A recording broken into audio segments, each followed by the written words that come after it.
for AOCC is always good, right? So I will just make sure to make my thing like less than a minute. And maybe since I talk to you. Okay. Perfect. Okay. Fabulous.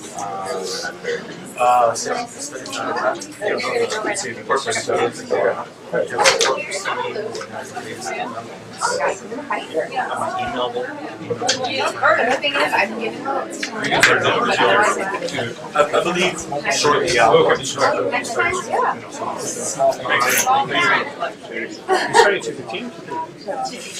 We're probably waiting From beyond, we need to do that. And I'm sending email to say. I love your Facebook photos. Beautiful.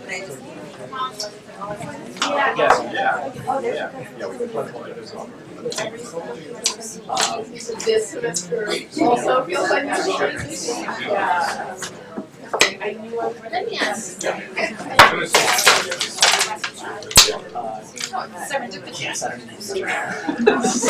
There's something 20. Oh, okay. I'll come back. Just send it. Yeah.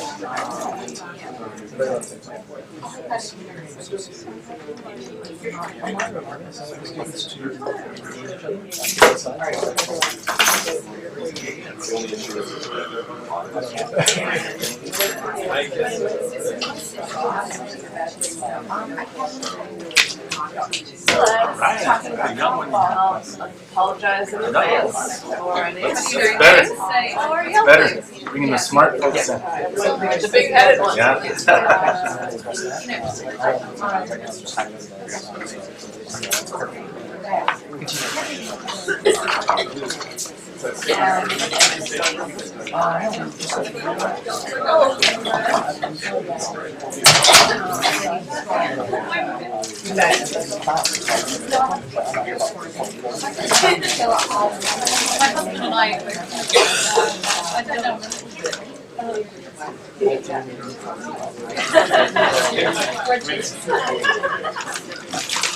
Based on my friends.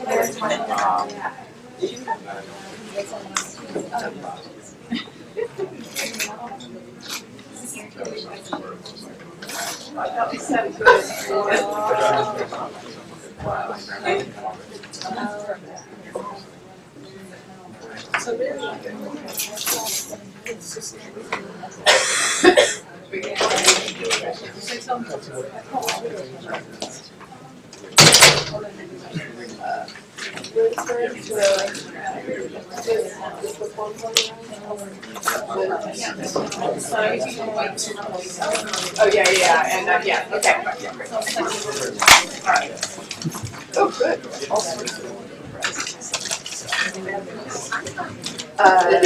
Is this a good time to get started? Sure. Okay. Great. Alright, I'm going to get us going. My name is Miara Levinson, and I am one of the co-conveners of the Civic and Moral Education Initiative, which is one of the co-sponsors of this afternoon's event, and I'm so thrilled that we have this collaborative co-sponsorship among faculty and student organizations that are from all across the ed school, and I'm going to let them introduce themselves to you as well. I just want to say a welcome on behalf of the Civic and Moral Education Initiative to plug us, because as always we have a different audience than we sometimes do, which is terrific. To say that if you are interested in issues of civic and moral education, broadly speaking, which doesn't necessarily mean education about, civics, about the three branches of government or whatever, but instead is thinking about how young people have the capacity to act as citizens, whether or not they have legal status or not, and what that means, and what an empowering education looks like, what an education can offer young people that allows them to make important, difficult choices, moral and civic choices, and how schools can actually enable that as opposed to stifle that, then CMEI is for you.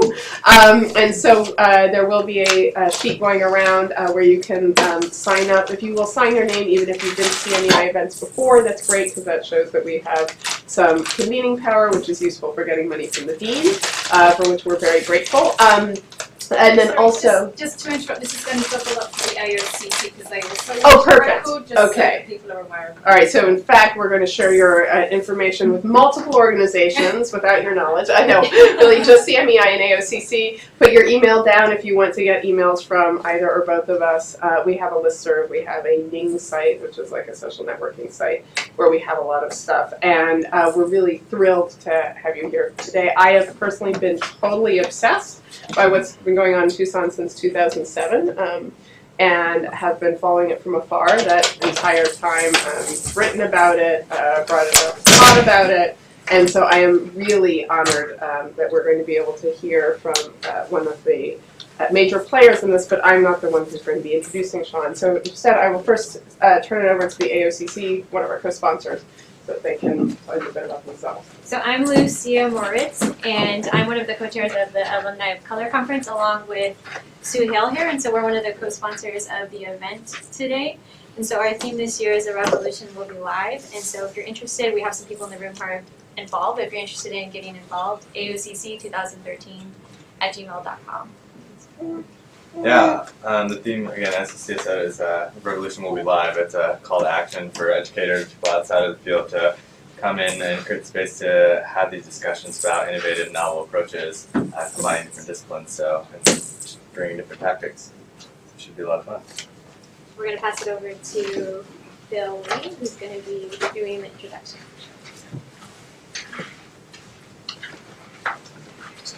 Good afternoon, everyone. My name is Phil Lee. I'm an instructor and a doctoral candidate here at the Harvard Graduate School of Education.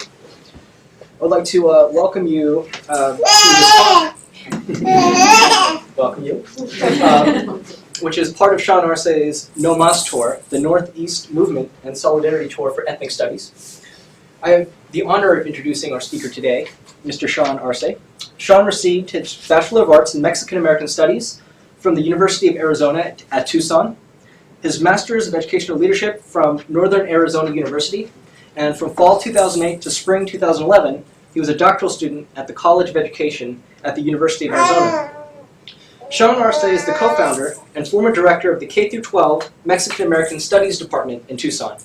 The program had received praise from educators and policymakers around the country for its effectiveness in improving academic outcomes of Latino students and engaging students in a curriculum that is relevant to their lives.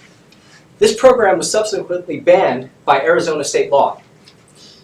On April 2nd, 2012, Sean became the first recipient of the Miles Horton Award for teaching people's history from the Zinn Education Project, quote, for his instrumental role in nurturing one of the most significant and successful public school initiatives on the teaching of history in the United States.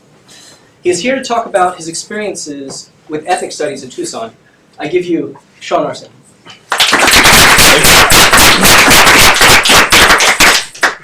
All right. Well, thank you. Thank you all for being here. Professor Levinson, thank you for extending the invitation and having me here. It's truly an honor. Again, my name is Sean Arce. I'm I don't know if it's a long time, but I've been a public school educator, 96 to 2012, and until I was recently released from my position because of the law, because of the politics. But I'd just like to share with you all some of the general framework, the pedagogy, a little bit of the curriculum, some of the history of the program, some of the current policies surrounding the program, and our attempts to restore an effective program, an effective pedagogy curriculum for all students, but particularly for Latino students, given the educational crisis that we are currently experiencing, the disparities, and furthermore, given the fact that we're under a federal desegregation order. And our own school district actually violated a federal court order in eliminating our program. So with that, I will begin.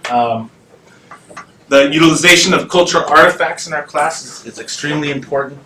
Students need to see themselves in the curriculum. They need to utilize those cultural artifacts, the familiar. So in many of our classes, we start off with utilizing indigenous epistemologies, indigenous forms of knowledge. So in Lak'ech, tú eres mío, tú y yo, You are my other me. Si te hago daño a ti, if I do harm to you, me hago daño a mí mismo. I do harm to myself. Si te amo y respeto, if I love and respect you, me amo y respeto yo. I love and respect myself. So, utilizing this type of framework to check ourselves, to monitor ourselves as educators, as classroom practitioners, also to get away from a model that has not worked for urban youth, particularly Latino, Chicano youth. The outdated models of real punitive discipline. This way, we create a classroom ecology, if you will. Godina sites and urban education, the utilization of Mesoamerican artifacts, culture artifacts, is very important so that students see themselves in the curriculum. One of our pedagogical frameworks for our classes is indeed that indigenous forms of knowledge. Another one is critical pedagogy. And I'd like to cite some of the top scholars in urban education that utilize and write about that have their feet both within the academy as well as urban classroom practitioners. It's from Jeff Duncan Andrade and Ernest Morel, and they talk about the utilization of critical pedagogy to critique notions of equal access and opportunity, making education a weapon to name, analyze, deconstruct, and act upon unequal conditions in urban schools, as well as urban communities and throughout the world. So the very purpose of our former educational endeavor was, in fact, to critique notions of inequality. And pretty much the foundations of critical pedagogy. The legislators in the state of Arizona have problems with that. They view education as a neutral process, but taking from the whole Freirean notion that education is politics, we definitely asserted ourselves, and because of that, the state of Arizona came after us. Their further utilization, some of you may have seen Precious Knowledge, or there are glimpses of how our classroom teachers utilized cultural artifacts, indigenous forms of knowledge, very, very much a validation that Mexicanos, Latinos have indigenous roots. And so our pedagogical framework is actually comes from the Aztec Sunstone, the Calendario Azteca. And we have written about this in the educational literature. And utilizing the familiar again. Many of our students are urban youth. Many of our students reside, live, families come from the barrio, so we see this. And students see this symbology, whether it be in their kitchens, in their living rooms, or on the mural walls throughout the Southwest. And they know that this is part of them. They know that this is, in fact, part of their being. But they don't really know the particulars. They don't understand, well, what is it? How is this part of me? So there's 4 pedagogical principles, 4 energías, looking at indigenous philosophy, forms of knowledge. These speak to the 4 elements: earth, wind, fire, and water. So we have Tezcatlipoca, Quetzalcoatl, Huitzilopochtli, and Xipetotec. That also speak to the 4 directions. So Tezcatlipoca, and it is about individual critical reflections, about familial critical reflections, about community, about tribal critical reflections. And because within public institutions, within urban schools in particular, we do not see ourselves in the curriculum. So that is why it is so vital for our children to see themselves in the curriculum, to see themselves, their very humanity validated. So Tezcatlipoca, some of my colleagues, Julio Camarota, Agustin Romero, wrote in Race, Ethnicity, and Education. It is for this reason that engaging students in the practice of Tezcatlipoca is vital. In this liberatory moment, students are moved toward realizing their humanity through self, familial, and community critical reflections. Without their humanity, Chicanos struggle to gain a critical consciousness. The next pedagogical piece, framework, is Quetzalcoatl. And that's what the movie was named after, some of you who saw Precious Knowledge.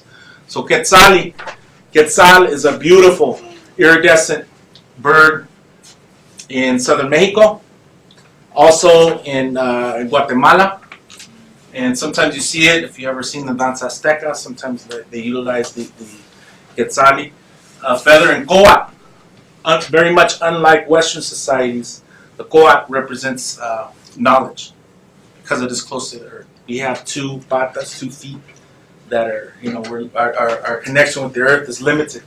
So yeah, unlike Western society, if you call someone a snake, that is not that's not a compliment. But within Mesoamerican knowledge systems and understandings and symbology, epistemology, we know in fact that coat is something that is represents knowledge. So Quetzalcoatl, precious and beautiful knowledge. And one of the pedagogical practices is that we understood that students are not only bearers of knowledge, they bring with them a wealth of knowledge into the classroom. They are not empty vessels. Furthermore, we would practice a validation every day. I would pick on I shouldn't say pick. I would pick on them, okay? But in a good way. I would pick the hardest kids, the kids that were traviesos, troublemakers, and I would go up to them and say, hey, mijita, it's a blessing to have you here in class today. Right? I wouldn't do that with every student, but the hardest kids, right? And eventually, and these young sisters and brothers would look at me like, this fool is crazy. What is he saying, right? But imagine the possibilities.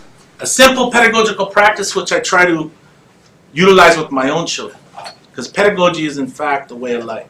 But if we told those kids that have been traditionally marginalized in our school system that they're beautiful, that they're intelligent on a daily basis, you can imagine the possibilities. Because in suburban, homogeneous, white, wealthy schools, that happens. And not that we want to replicate a paradigm and try to adopt something that is not ours. Nonetheless, we have to validate our humanity. And it's a way for us as educators also, because we come from those same barrios, we come from those same neighborhoods, for the student populations in which we are so honored to work with. So it's a way for us to deal with the microaggressions. It's a way for us to deal with the historical trauma that many urban youth bring with them into the classrooms on a daily basis. So we would do that. And people, our administrators would come in and they would really trip out. They'd be like, what's going on here, right? But that is important because if we don't meet those essential basic needs daily, on a daily basis, we're not going to get to developing any type of academic skills. We're not going to get to developing any type of literacy, any reading, any writing development with our students if we do not first address those basic needs with our student population. So this awareness, Quetzalcoatl, the awareness and the knowledge merge to form that conciencia. And Freire often writes about concientización. And this is what Quetzalcoatl is all about. So, these students, Chicanos, Chicanas, Raza, have been marginalized and stripped. Our culture, our knowledge systems have really been stripped from us. And these classes, in fact, embrace this precious knowledge and identify it as a pedagogical tool for the purpose of developing the conciencia, or critical consciousness that is necessary for the self-determination of our community. So it is great, we have these critical reflections, we have these familial reflections, critical familial, critical barrio reflections, this development of knowledge, the understanding that students are both bearers and creators of knowledge, but the whole purpose, the whole foundation behind critical pedagogy, the whole purpose in creation behind ethnic studies, particularly Chicano studies, is action, is about praxis. And so that's where this Huitzilopochtli comes in, this third pedagogical principle within our pedagogical foundation, and that is the voluntad, the will to act, the will to be positive, progressive, and creative, to bring about justice and rehumanization for not only ourselves, but for those who have the power to dehumanize. And that is very much the action component, the praxis component of our pedagogy. In Xipetotec, the final out of that 4 quadrants, the final pedagogical principle is about transformation. And again, these classes are about social and educational transformation. Operating within that framework within the state of Arizona was obviously very difficult. But then anywhere, if you come out outright and tell and are honest and say, hey, we're about social and educational transformation. That is difficult to do within public institutions, educational institutions. And this speaks to that wealth that that our students bring with them daily into class. That aspirational capital. Tarayoso out of UC Santa Barbara talks about communities of cultural wealth. And she identifies these various forms of capital. I have problems with the word capital, but I'm not going to get into that. I would have used the term wealth, but it's semantics. So aspiration of capital. The very fact that students, even in the midst of barriers, they come to class every day, right? They engage in the learning process. The ability to maintain that hope and those dreams in face of those tremendous barriers that they come to school. The linguistic capital, right? And Yoso talks about the intellectual and social skills learned through communication experiences in more than one language or style. So it's not just the actual language that the students speak, but the actual style, that urban youth, how they communicate, and that is also critically important. So rather than like many of our public schools, many of our classroom practitioners, rather than see that in a deficit orientation or a cultural deficit model, heaven forbid students speak more than one language, right? We embrace that, and we tell them that.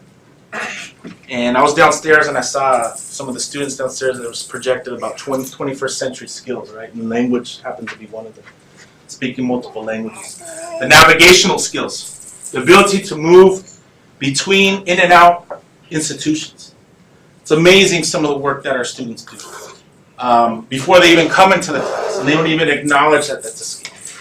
You know, navigating both the educational institution, financial world for their parents, conducting those transactions on a daily basis is huge. And they don't even acknowledge that as a skill in our schools. Moreover, our schools, our teachers, our institutions do not validate that as a skill or as a form of knowledge. The social capital, I will talk about that in a little bit. The networks of people and community resources. Familial capital, cultural knowledges, and this resistant capital is huge. It's the knowledges and skills cultivated through behavior that challenges inequality. So that is pretty much our pedagogical framework. Furthermore, I'd like to contextualize our own school district, and this very much mirrors what is happening throughout the rest of the country. There's a demographic shift taking place within our public institutions. Within our urban public institutions, it is markedly easily identifiable. So we have a rapidly decreasing white student population. Simultaneously, we have a rapidly increasing Latino student population. And so Otto Santana out of UCLA in Brown Tide Rising writes about the discourse and this demographic shift that is taking place. And he speaks to the very notion that people, legislators, lawmakers, the media, not only speaks to this shift as a shift, but in fact they speak to it as a demographic threat. You know, there's a fear that there's going to be a panaderia on every street corner in our country, right? So, what are some of, in engaging you all a little bit, what is a threat? What is a perceived threat with a shift like this? Anybody can just speak out and throw something out there. Anybody? Power. Okay, power? I mean, In terms of economic power, political economic power? power, political Okay. power. Okay. So a whole shift in power, a threat in power, right? It's a perceived threat. To the hegemony. Okay.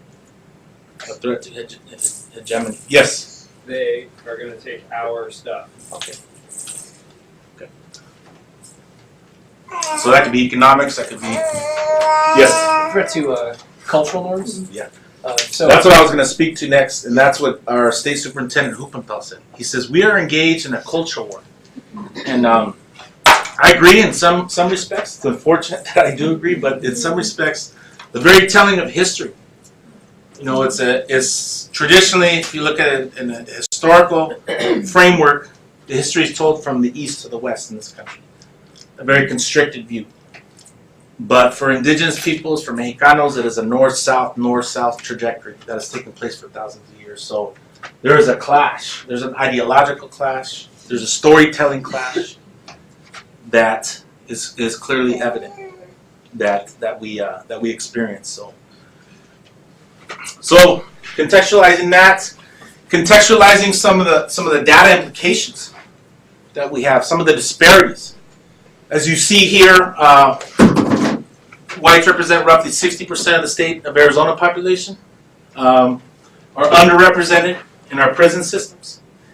And when I used to work with my colleagues in the school system, within some of the school administrators, principals, they would say, so what are you saying? Are you saying that you want whites overrepresented in prison and underrepresented in colleges and universities? And I said, not so. Remember, this endeavor is about social justice. We would never want to replicate a paradigm. Nonetheless, if we want to be effective classroom educators, school leaders, we must fully contextualize the political economy. We must fully contextualize what has happened, the participation, and the disparities within our participation in public institutions. So you see, Mexican Americans, and I got to change that, but that is the term that our prison system uses, one of our fine public institutions. That because we're not counting undocumented folks. And in Arizona, it's about 98% Mexican origin, but I gotta work with that. So you see, Latinos, documented Latinos in the state of Arizona represent 31% of the state population, and are overrepresented in the prison system and underrepresented. So an exercise in critical consciousness development with our administrators would be to let's explain these disparities. And you can imagine the comments, very much like the teacher lounge, right? Their parents don't care about education. Their parents did not go to school. These young kids are going to get pregnant. They're going to go to prison, right? And so working with school administrators, classroom practitioners, it was tough, but we did make a little progress, but we also upset a lot of folks because they didn't want to engage in explaining these, right? But these translate, and we perpetuate as schools these trends. That is the power of each educator, each classroom practitioner, directly or indirectly, or contributes to this, or actually counters and works against these trends. The Chicano Education Pipeline, Danny Solorzano, and Tarayoso again. And this is, I was at UCLA recently, and they have a whole institute developed around this. And out of every 100 Latino youth that enter schools, only 46 persist to graduate. My understanding, my knowledge of it is that Latinos represent have the second lowest educational attainment out of any racial ethnic group in the country, next to our Native brothers and sisters. Only 26 will enroll in college. A majority of those go to a community college. Only 8 will persist to obtain a bachelor's degree. 2, a master's or professional degree. And 0.2%, a doctoral degree. So again, one of the lowest educational attainments. So if we put all those data sets together, we look at the fact that Latinos are the largest growing population in the country. Definitely the fastest growing in our public schools. We look at the disparities within our public institutions. The fact that we go to prison at higher rates than we go to colleges and universities. And the fact that we have the second lowest educational attainment in the country. We are in a crisis. And this is, in fact, why we created a culturally responsive, a historically relevant, and a curriculum and pedagogy that was relevant and aligned to the lived realities of our students. because of this, because of these three data sets. So, Duncan Andrade and Morel posit and assert that schools are doing exactly what they were set up to do. Schools are in fact social reproduction factories. And when we would communicate this, people would think we were crazy. But if you look back at the history of education for minority students, for students of color, in fact, it will be hard to argue against this very premise.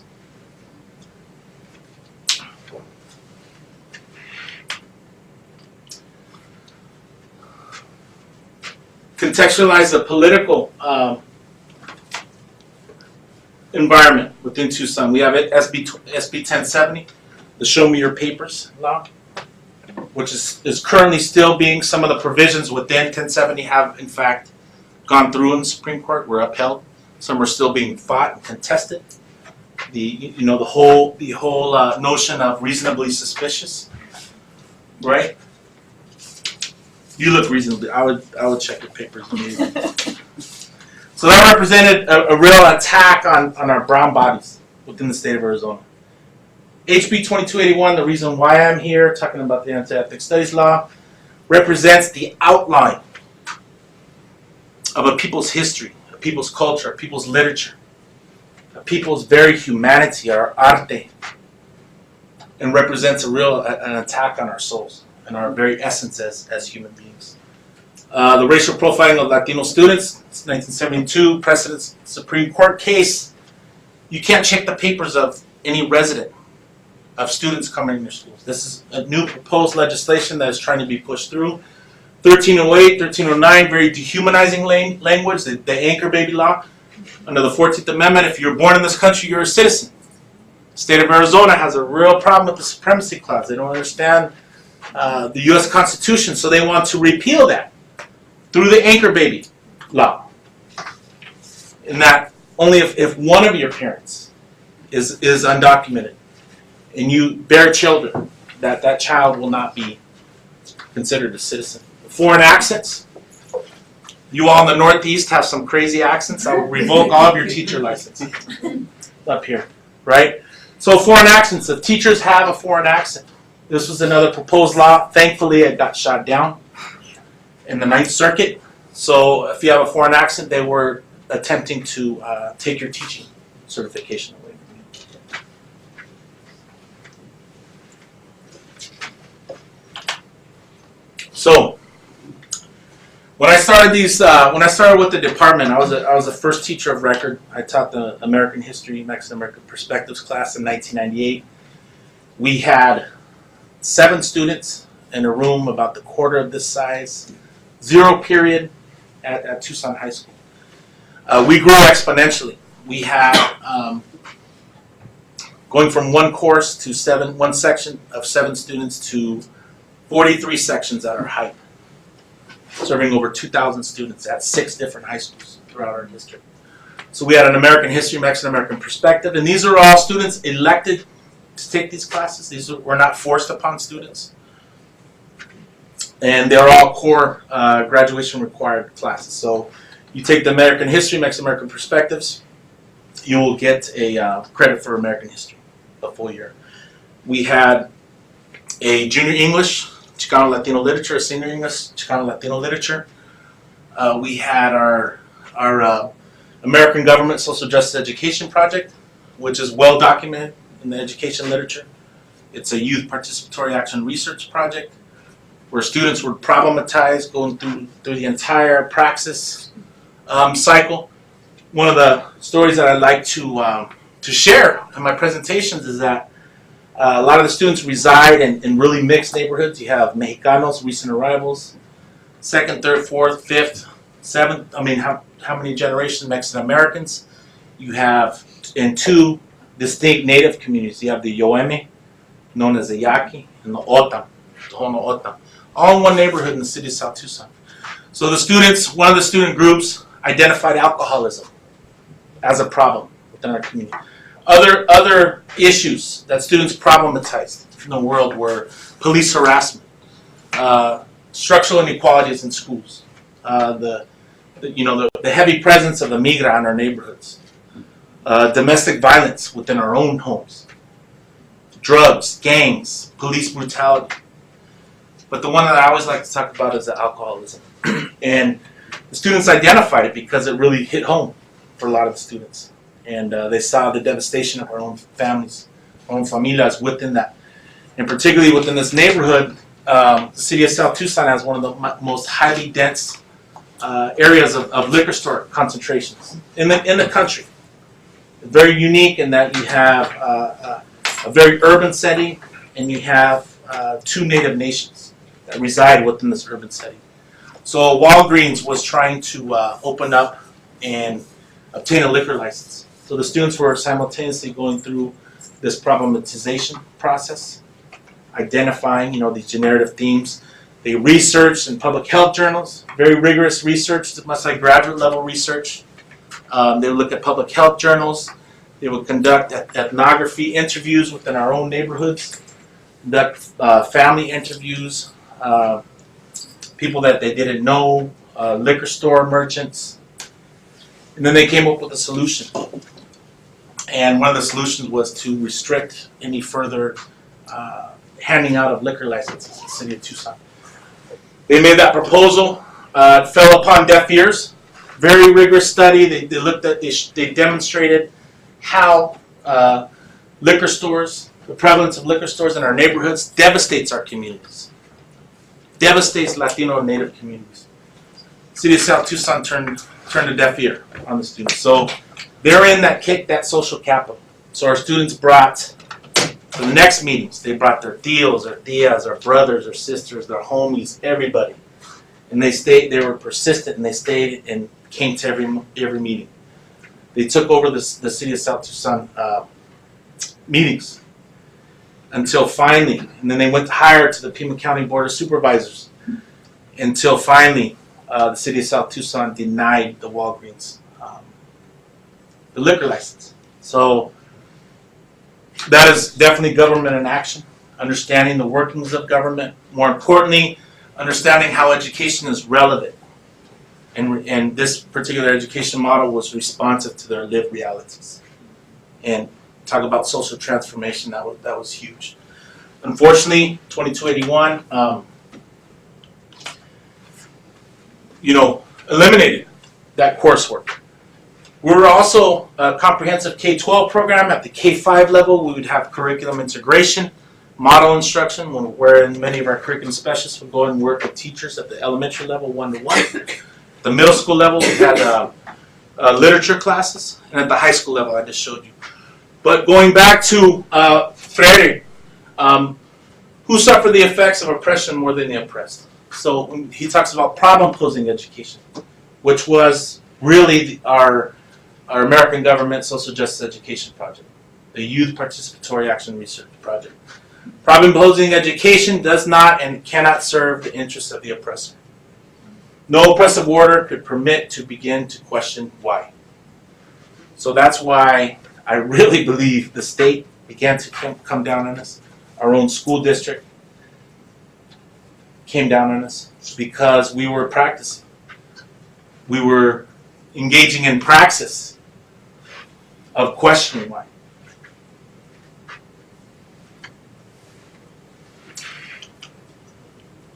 So here's the infamous, some of the language of the Anti-Ethnic Studies Bill, 2281.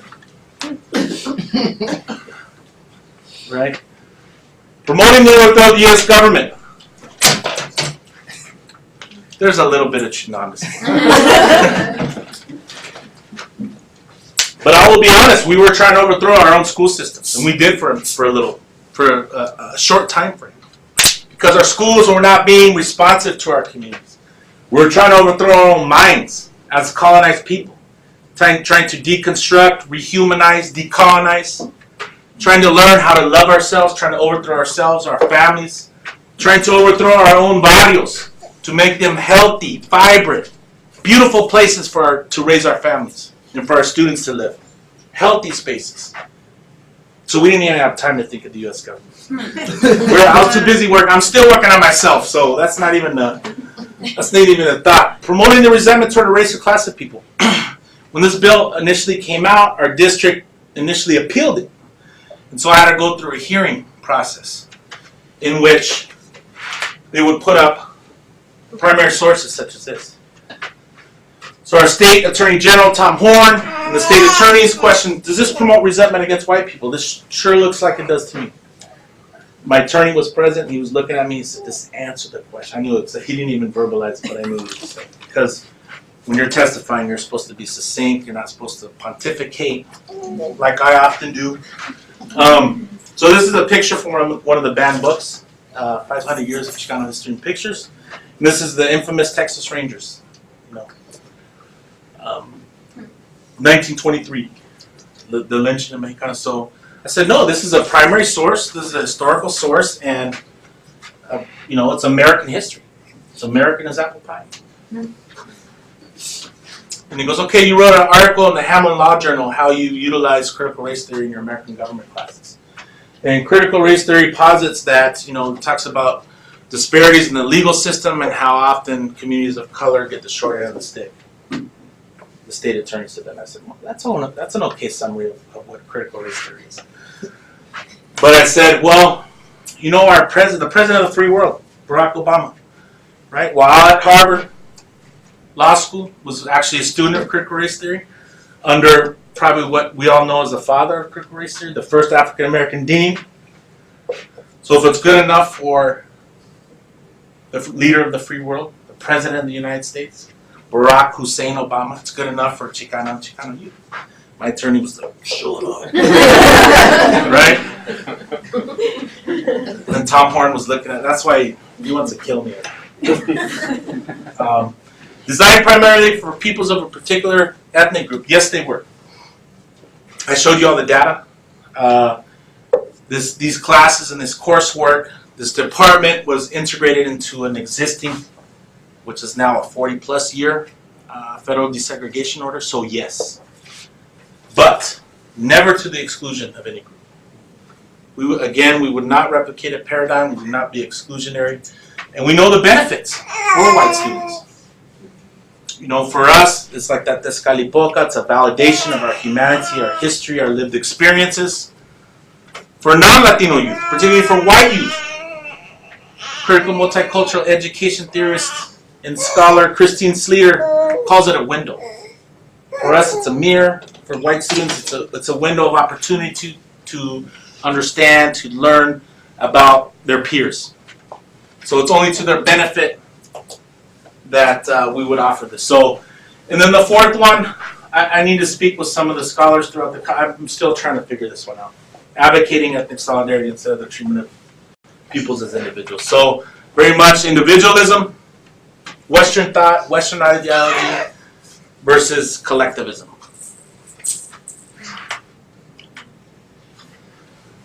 So these are all kind of, these are all very much, I don't want to communicate that we don't have a sense of hope, but a very ugly picture of what is happening in Arizona. But I want to instill and demonstrate and illustrate to you all the resistance that has taken place, because while our department was dismantled, both by the state of Arizona and our own school district actually succumbed to this law with the threat of a $20 million withholding from our State Department of Education. The students and community have resisted valiantly. So I want to show you a short clip of that resistance.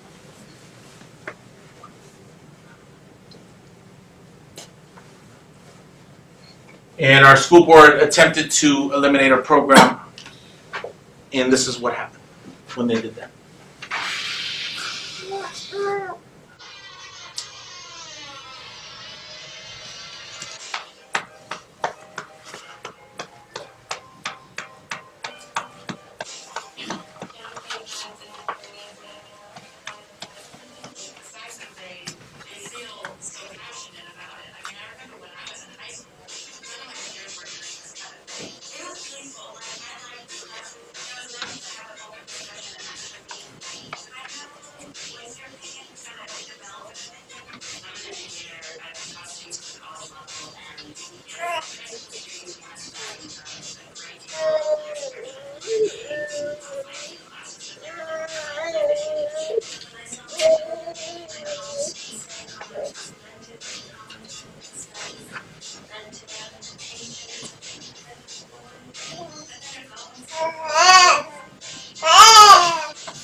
So kind of counters the notion that Latinos don't care about education, right?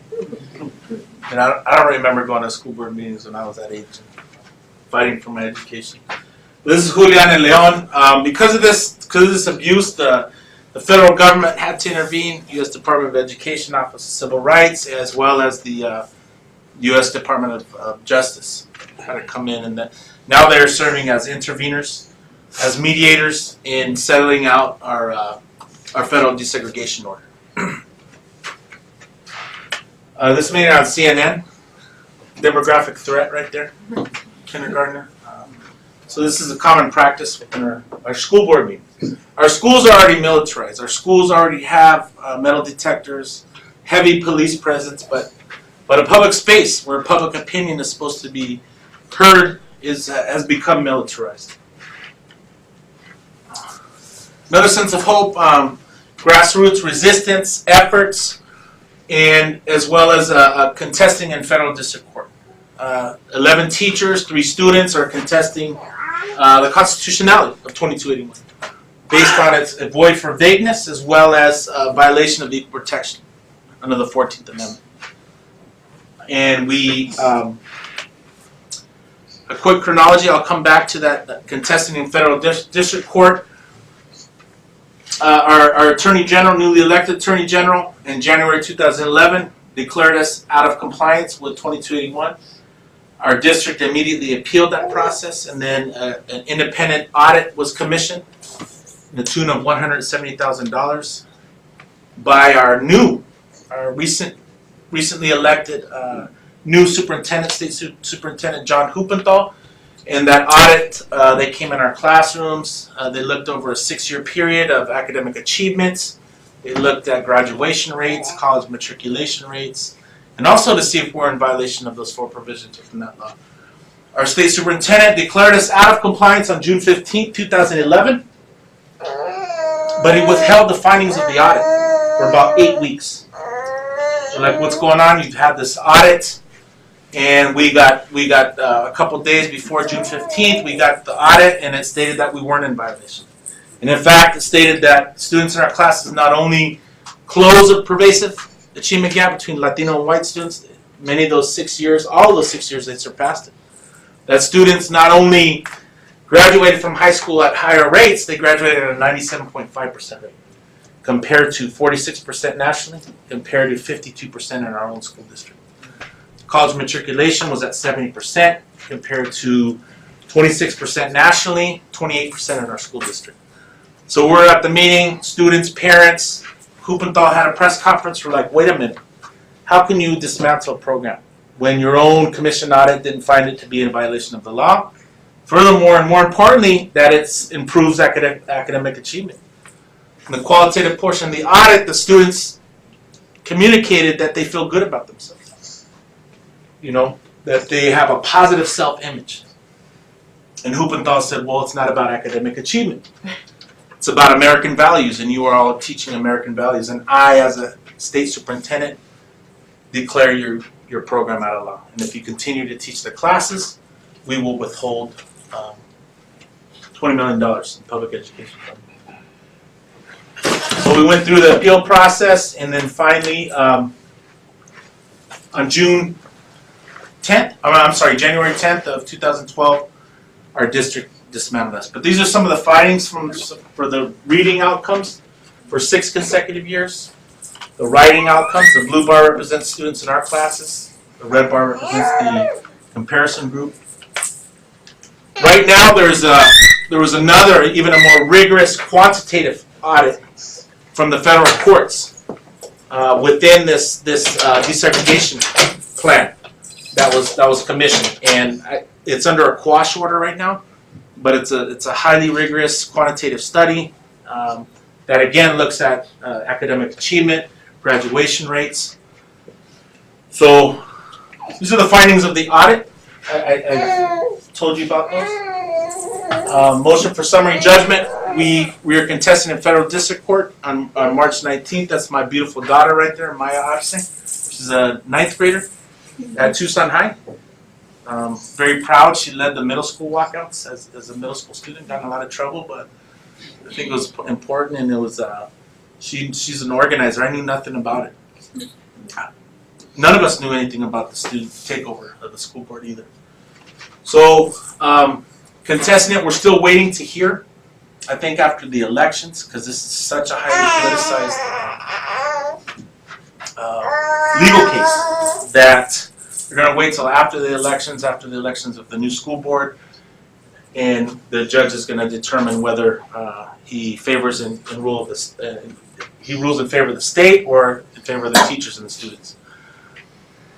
No matter the outcome, if he rules in favor of the students and the teachers, our state attorney general said he was going to appeal immediately to the 9th Circuit Court of Appeals. Vice versa, if he rules in favor of the state, we will appeal to the 9th Circuit. So it will be a precedent case. It'll be the first time that ethnic studies, Chicano studies, will be in the Federal District Court of Appeals, and so it is going to have far-reaching implications for all of us nationwide. We all know the influence that the Ninth Circuit has. Many of our cases right now in the Supreme Court originate from the Ninth Circuit with regards to education, with regards to issues of race, class. So we're anxious. We're anxiously awaiting. Some of the court transcriptions are just, if you all want to check out on saveethicstudies.org, you have the court transcriptions.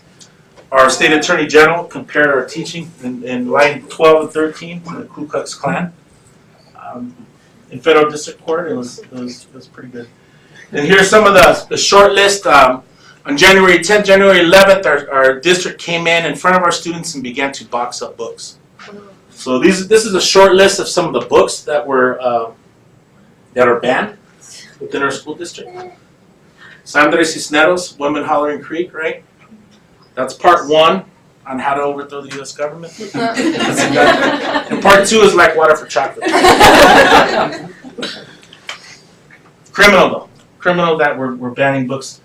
I'm going to speed up. This is some images of and some narrative, some counter-narrative of our students, how they have asserted themselves in the local newspapers. This fight really originated in 2006 when co-founder of the United Farm Workers, Dolores Huerta, came in and made some prophetic statements. And I won't discuss those, but you can check them out. School board takeover, May 3rd. You all saw that. January 10th, I mean, it's just this continued resistance for 6 years. I mean, this is a school board meeting. This is really students practicing that agency. And then, I'm not putting April 10th, that was the day I was fired. I mean, I knew that was going to happen. I'm not putting that up here because of that. You know, the students tied themselves. Unfortunately, I don't know. I'm not going to make too much commentary, but someone threw a smoke bomb in there. I mean, I don't know what that. But the greatest part of the meeting, if you all check out the Daily Show. The Daily Show, one of our school board members who really led the charge to eliminate us, stated that one of our teachers was brainwashing our students by giving them burritos every day. So our students, in honor of that school board member, they made like 2,000 burritos and made sure that all of our school board members, our superintendent, received one during that board meeting. So, but some of the basic tenets: relative pedagogy curriculum based on the history, the lived experiences, the culture of our students. Real social justice centered curriculum and pedagogy. Critical thinking, really the development of a critical consciousness throughout all of our classes. A reintroduction of that indigenous epistemology, cultura, is very important, and all for the purpose of social and educational transformation. So, how you can stay informed, saveethicstudies.org. Furthermore, we're engaged in the federal court case, but the state of Arizona, an aide and operative to our state attorney general, is suing these two fine gentlemen up here, right, for $1 million each. This further, a slap suit. So we're, they're being funded. The person suing us he has fundraisers. The attorney general speaks. The private prison industry attends these, and we're not trying to look hard here. We're just the sun's in our eyes. We're two suns. But that's how we can stay involved. I like to engage you all. I'm not selling. We're at a college. We're at a private university. You can't sell here on campus, but we're asking for donations. If you want to buy posters of these 11 courageous educators, you can. You can give a donation. No shame in my game. I'm slinging posters on my tour. So, but I'd love to engage you all in some questions, some dialogue, critique. I'm here. Yes. So, thought this was fascinating and continues to be intensely depressing. And because one actually wants to sort of orient toward action, I have two questions. One is, I've been really fascinated by TUSD in this.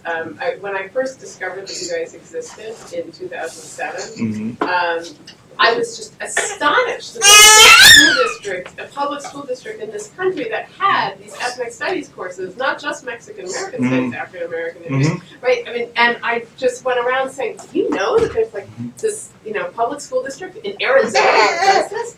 And, on the one hand, it seems that TSC seems to fight fairly hard. They deny, they had Horn coming down against them. They're losing millions of dollars, right? They're appealing. And at the same time, then they turn around and, box up the books, they box up the dioramas, they say you can't teach this, right? And so I'm just curious, I don't really understand what they're about. How do you view them? And then my other question is, so we're here at a research university. How can educational researchers, what is the role of educational research? How do you view it as being helpful, in illuminating, in aiding, in, what's, so this is a good question. To address the first question, the composition of our school board changed in 2010. It went from a 4-1 in favor situation to a 3-2 against, with the new superintendent who's really connected to the Arizona's version of ALEC.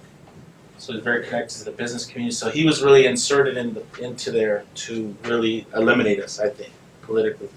And what So does it look like with the new elections coming up? For the elections, it's highly contested. We have 20 people running for 3 school board members. And Tucson is a city. It's not a small city. It's a city of about 1 million people. So it's an urban setting. But unfortunately, I was telling some of your grad students earlier, we don't vote. Latinos particularly. We have we don't participate like we should be. So that's constantly something that we're working on. There's various voter education, get out the vote, drives taking place, but that's going to be critical. I realize now, after experiencing this, how important school board elections are. They're very important. Question number 2. The role of educational researchers. The role of educational researchers.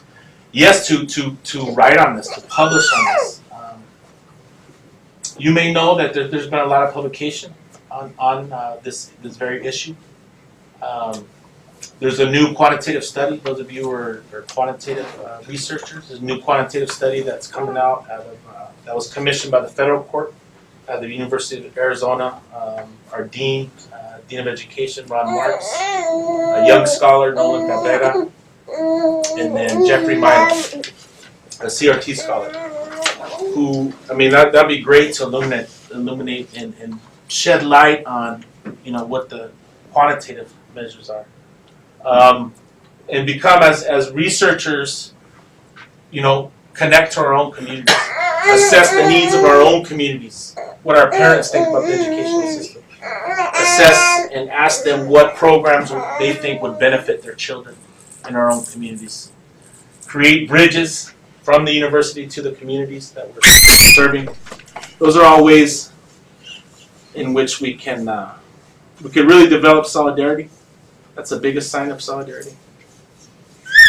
Anybody has $1 million so I can get out of this lawsuit? But there's some promising things coming up. The University of Seattle Law School, the Korematsu Center, is going to take lead on the next phase of the case when it hits the Ninth Circuit, and it's going to. Richard Delgado, critical race theorist, really focuses on Latino critical race theory, is helping out with that as well. So that's really promising. There's really been national solidarity. Some scholars actually getting involved now, legal scholars, which is great. He was amazed that we're using CRT. One of his books was banned, so I think that's why University of Seattle is involved now.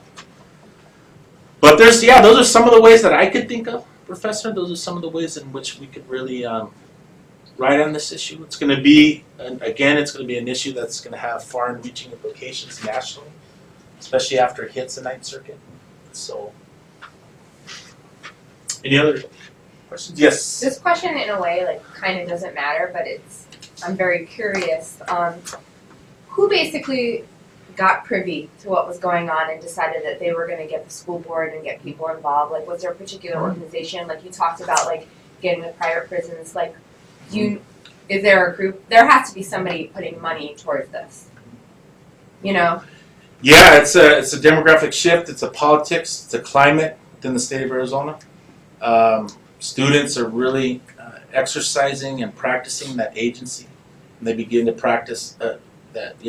When they begin to question the institutions, it's closely tied, inextricably linked to the immigration issue.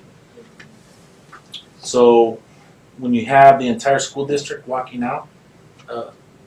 Since 2006, since the proposed legislation at the federal level with the Sensenbrenner bill, Dolores Huerta, the co-founder of the United Farm Workers Movement, came to our school district and spoke, and in light, contextualizing it within 2006, said that Republicans hate Latinos, so that was kind of the spark. I'm not blaming her. She's one, I had the fortune of working in the United Farm Workers as a community action organizer. So she's a civil rights. So the state caught wind of that and it exploded nationally. That was kind of like the catalyst. My school district was like, why didn't you vet this woman? Dolores Huerta, I'm gonna vet her. She's about 4'11", about 90 pounds, and she would whip my butt. She's fierce, but they would have came after us anyways. Eventually, yeah, because students would constantly question some of the administrators. Our students would really check them, our administrators, and engage them in some critical dialogue. And for some, that really posed a threat. There's no threat posed when we are executing students at disparate rates. When we're sending our young brothers to prison at high rates, and we're sending them, where's the state? They should be up in arms about that, because that type of trend is gonna affect all of us, not just the Latino community. But if we don't want to think in humanistic terms, if we want to think strictly in economic terms, it's like the fastest growing population. Who's gonna pay your Social Security, right? How does this bode well for our very economy, our democracy, right? So.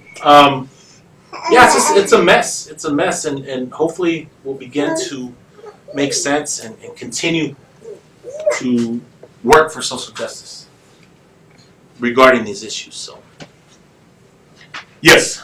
Hi, thank you. I guess when I look at the school reform landscape, and I see a lot of support around KIPP schools and this no excuses education model, and this seems to kind of smack that in the face, at least in the way that I look at it. And I'm just wondering, what do you think the implications, if ethnic studies is saved, and what is that going to have on those kind of reform movements? Wow, that is tough, because if we operate and understand the notion that schools are social reproduction factors, it's really tough, right?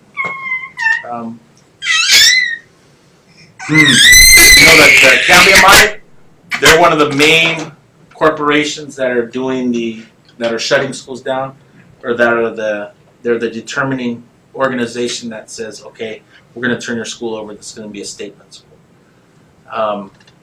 Where am I going with this? Yeah, I can't. It's hard to project. It's hard to see what's going to happen. But I think if communities really practice that self-determination, not just in terms of restricting that to racial, we really need to build solidarity across communities. As you saw here, the school board takeover was a multiracial. There were queer students, there were women, there were young white women, and the majority of them were important for all communities to come together and to really assert, because this whole privatization movement, the very existence of public education is threatened. The movement has already started to privatize. So we're seeing the devastating effects, and we have to question why. Why is this really heightened? Why is this really accelerating when the majority of our public schools, when they are enrolled with students of color, right? Those are some of the critical questions we have to ask. And we have to really develop that intercultural, interracial, intercommunity solidarity, and really raise consciousness, create dialogue around these issues in order to prevent that whole privatization movement taking place. I know I'm very biased, but that's So am I. that's my positionality. Yes. It's a historical question. That's my background. I have a question. It seems to me that when you're talking about a mainstream history that excludes marginalized voices, that's not seen as causing resentment with anybody, including the marginalized people. Yeah. But when you have a counter narrative that says we're going to include these excluded voices, all of a sudden that's seen as causing resentment to the white majority. My question is this, and I struggle with this as a historian. How do we show people that the first instance, the mainstream history, is unfair, and it's not this neutral, objective space? How do we pierce that veil of power?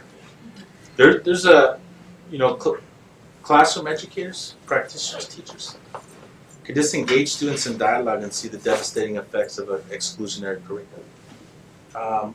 Working in different school districts, I just did something in Oakland where there's a lot of black and brown conflict. So we work with young black youth, both male and female, and young Latino male and female youth. And we a real simple exercise. We asked them to close their eyes, the Latino students, and asked them, what do you think when you hear the word Mexican? And we wrote it on the board. You could not imagine the self-hatred, the internal colonization. And that's really a product not only of the school curriculum, but overall hegemony, period. The images that they receive on a daily basis in the media. But they would say things like dirty, criminal. And these are young Mexicano, Chicano students. Same exercise with the black students. And guess what? The message we got. The same, negative self-portrayal. So I think that's really a product, or one of the contributing factors is a lack of a positive imagery within our curriculum. And it really alludes and it really highlights the internal colonization that we have as a people. So it's horrible, the effects, and these are passed down generation to generation. Like our parents passed that down to us. So, and this curriculum and pedagogy was very much counter to that.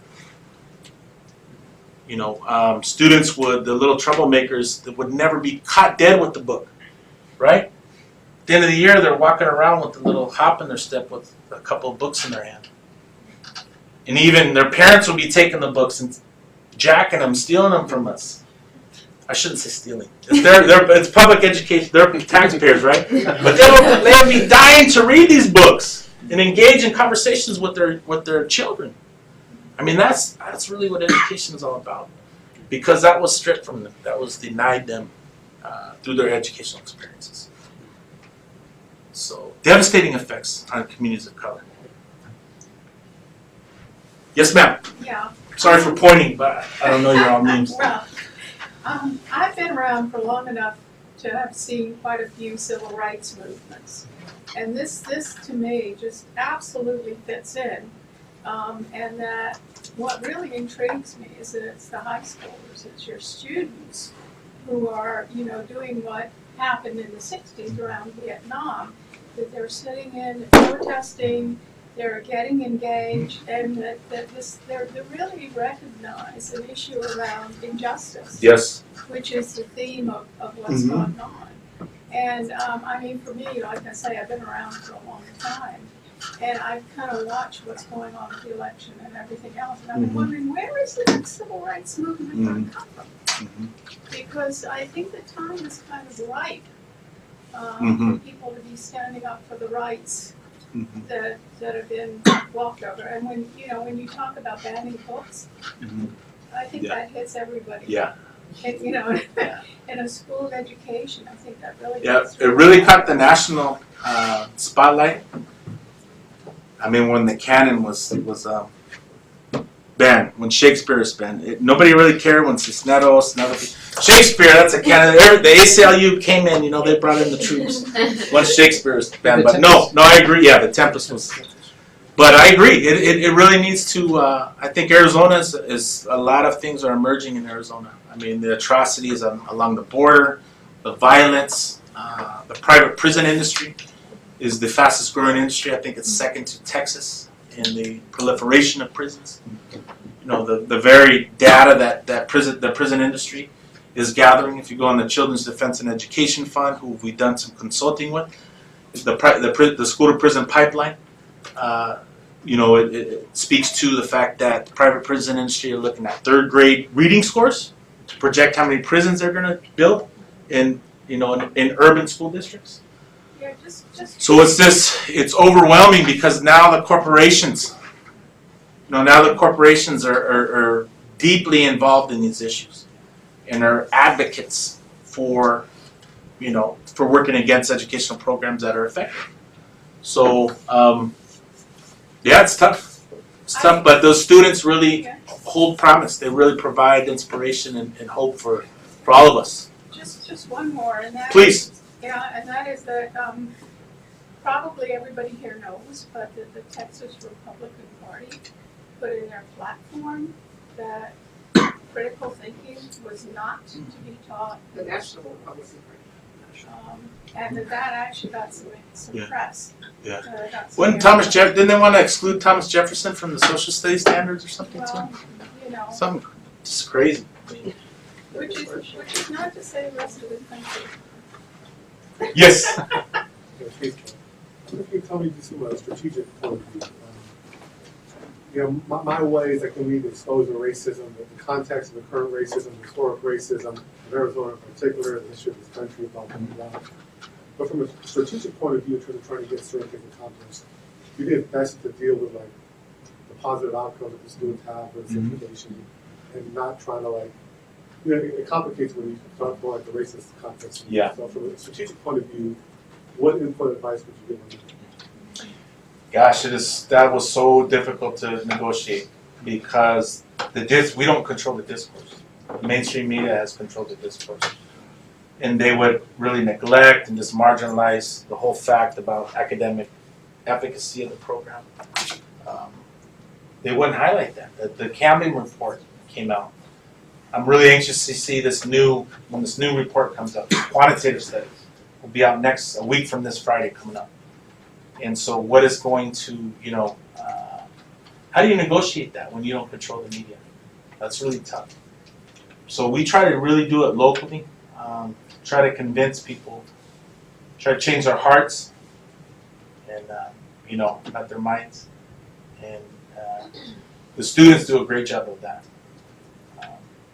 Even though they were really demonized for that act. I mean, they were called terrorists, they were called, and they were engaging in nonviolent civil disobedience.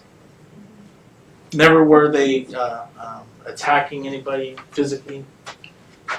They in fact were beat by the police really bad. And that's why the DOJ had to come in. And there's an intervener now that monitors all meetings, all school board meetings.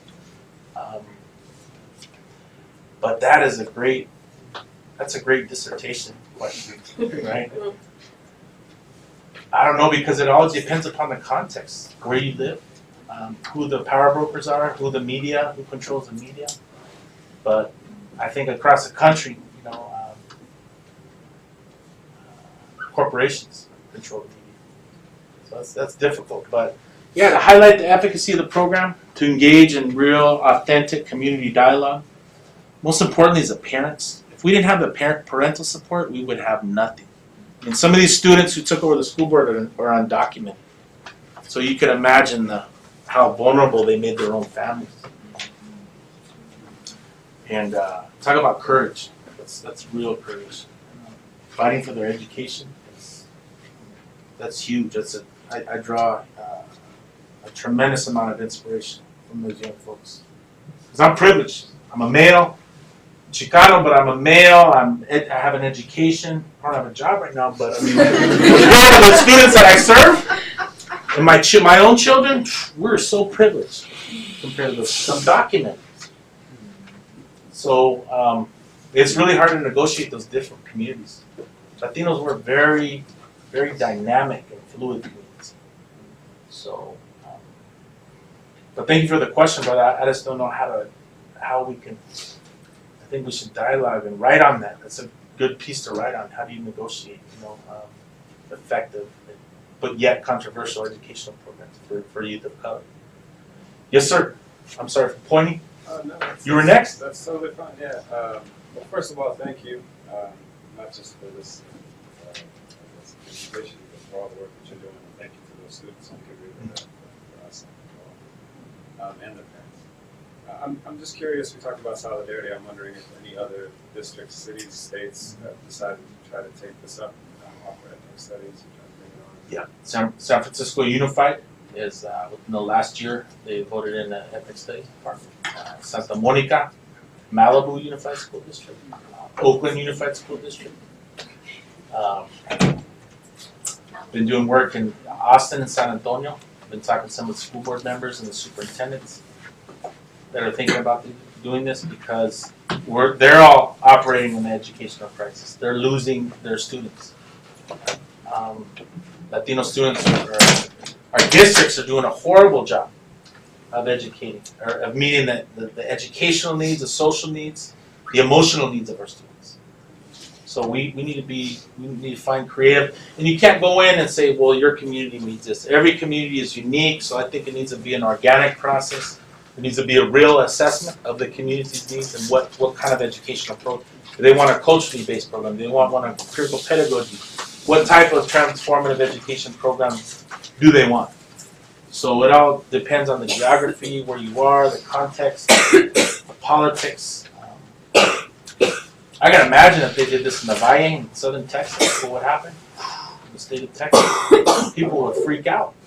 Yeah. Well, I was actually going to ask, what about a blue state like New Mexico? Mhm. Between that might have some of the- New Mexico, there's two teachers that were like arrested and sued, and their curriculum was forbidden in New Mexico about 10, 15 years ago.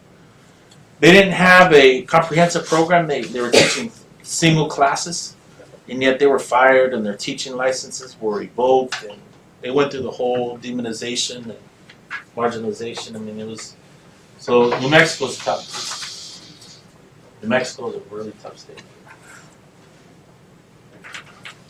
Yes. Hi. This is a related question, but I was wondering about the knock-on effect on other areas of the curriculum in schools in which you are operating. And I guess one thing I'm wondering, are there places in the curriculum for that energy to be rechanneled while ethnic studies isn't happening? I'm thinking like in English classes or other areas where some of this critical thinking or sense of agency could be channeled. And then I guess the related question is, do your colleagues now feel that they're being monitored, they can't encourage any critical thinking or student Yeah, they're being monitored, and the state will levy the fine, levy the withholding of funds, and they'll be fired immediately. I don't know if, I've been gone since September, so I don't know what they're doing, our teachers, but other areas, how it affects, Julio Camarota and Agustin Romero have written on the development of an academic identity. Our classes are our English core classes, so there's a really heavy reading and writing and critical analysis emphasis in those classes. In our history classes, I was always a wannabe English teacher, so I formulated the classes as reading and writing, basically classes, and critical analysis.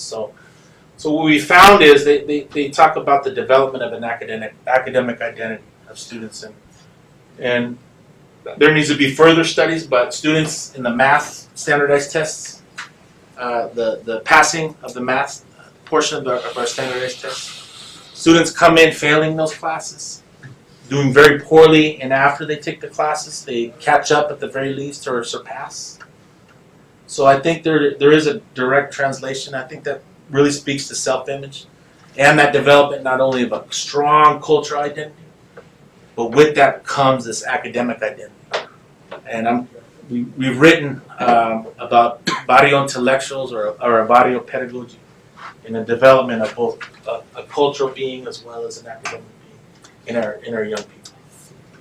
And it's not us, it's a co-construction of that reality, because we too are colonized, we too are developing our reading, our writing, our speaking skills with our students. So we learn just as much from our students we learn more from our students than we've ever taught them.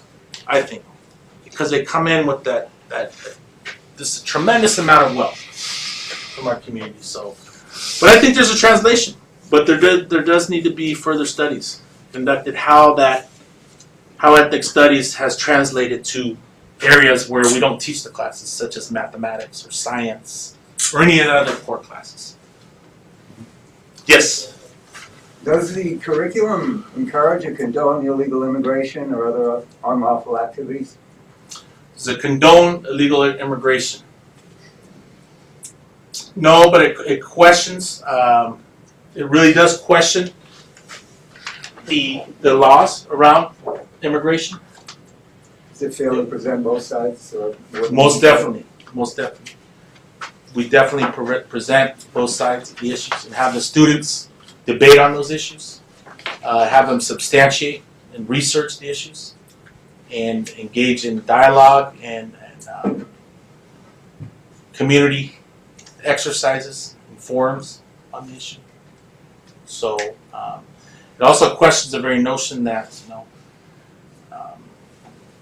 some of our students are really abused by the police when our families have been in Tucson. Like for instance, my family's been in Tucson, Arizona since, well, my father is Ota. My grandparents are buried in Santa Fe Mission in the reservation. My mother's family has been there since the 1700s, or we could trace back. So, how does law enforcement distinguish between if you're documented or undocumented? So, those are questions. Those are lived realities that really that students experience on a daily basis amidst this highly contested immigration debate. So, but yes, there's a definite engagement in the immigration issue. Yes. I was curious about, optimistic that this will be restored. The arc of history bends in our direction. But I'm curious about, in the interim, with student empowerment. So my understanding of the Equal Access Act is that students can create any sort of group that they're interested in. That's what allows GSAs and all kinds of. So I'm curious, have the students taken any efforts to create, say, an ethnic? You said you're meeting during zero period, right? So hypothetically, they could create an ethnic studies group that meets before and after school that's supported by an adult mentor from the community with external funding. Have there been efforts to create that as some kind of stopgap measure, or what's currently going on? Students have taken it upon themselves a long existing. That zero period that's what I was talking about when our very first class. That's not happening. There's classes taking place in the weekends that some of our teachers are engaging in and facilitating.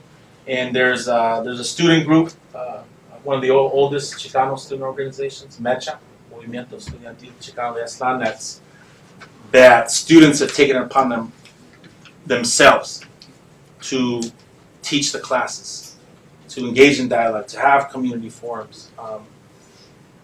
So there is a sustained effort. While we're not institutionalized, while we are deemed illegal, we are still operating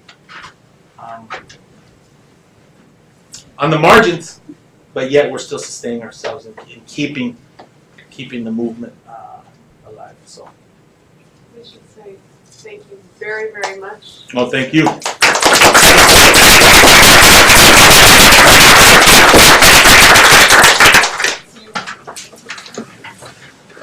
Again, there's the one that donate. Oh, please. All right. This is how I wish I could do it. Oh, wow. Up at my office. Oh, thank you. Hey, how's it going? Good to see you here. I know. Oh, shit. All right. I'm going to sign that one also. Thank you. Yeah, please. Oh, please, take that one. Take that one. It's signed already. Thanks so much. Thank you so much for coming. I'm so glad today. We'll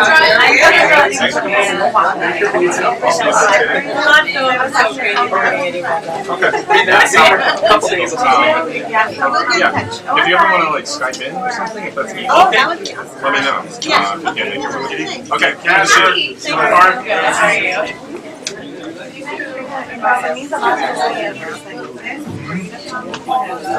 That's why you came around. That's the level. Figure that out. All of it.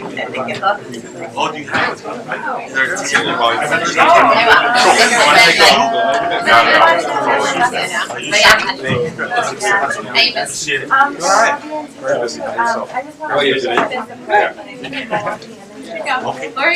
Oh no, I was saying I was saying that's why I just Did you get my email? Let me put it up there now. The same here. You put it up there. Oh, did you get both? Please contact us.